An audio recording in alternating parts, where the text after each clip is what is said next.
परभणी जिल्ह्यात उद्या 4 विधानसभेच्या निवडणुकींसाठी मतदान प्रक्रिया पार पडणार आहे। निवडणुका शांततेत आणि निर्भीडपणे पार पाडाव्यात यासाठी पोलिसांनी ड्रोन पेट्रोलिंग मागील काही दिवसापासून सुरू केली आहे। ड्रोन पेट्रोलिंगच्या माध्यमातून कुठे काही गैरमार्गाने अनुचित प्रकार घडत असतील, जिथे पोलिसांना सहज पोहोचता येऊ शकत नाही, तिथे पोलिसांचे ड्रोन पोहोचत आहे। रात्रीच्या वेळी पैशाचा खेळ चालू शकतो, त्यामुळे दिवसभर तर ड्रोन पेट्रोलिंग पोलीस करीतच आहेत, पण रात्रीच्या गैरमार्गावर अंकुश लावण्यासाठी परभणी पोलीस सज्ज आहेत। कुठल्या भागात काय सुरू आहे, कुठे पैसे वाटले जात आहेत का, कुठे तणावपूर्ण परिस्थिती निर्माण झाली आहे का, यावर ड्रोनद्वारे पोलीस नजर ठेवत आहेत। या आधुनिक तंत्रज्ञानाचा परभणी पोलिसांना चांगलीच मदत होणार आहे।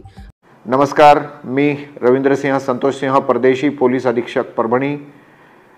विधानसभा निवडणूक 2024 च्या अनुषंगाने काही नवीन बाबी यावेळेस आम्ही केलेल्या आहेत। त्यापैकी विशेष बाब म्हणजे ड्रोन पेट्रोलिंग आम्ही सुरू केलेली आहे।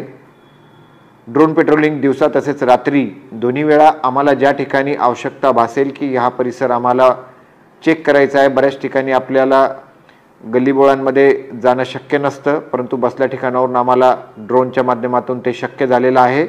आणि कुठलाही अनुचित गैरमार्गांचा वापर निवडणुकीदरम्यान होऊ नये यासाठी आम्ही ही ड्रोन पेट्रोलिंग सुरू केलेली आहे आणि त्याचा पूर्ण वापर आम्ही करत आहोत। तरी सर्वांनी या बाबतीत सतर्क राहावे, कुठलाही आचारसंहिता भंगाचा प्रकार होणार नाही याची दक्षता घ्यावी। धन्यवाद। प्रतिनिधी रियाज कुरेशीसह मी अबोली जोशी, DLP न्यूज परभणी।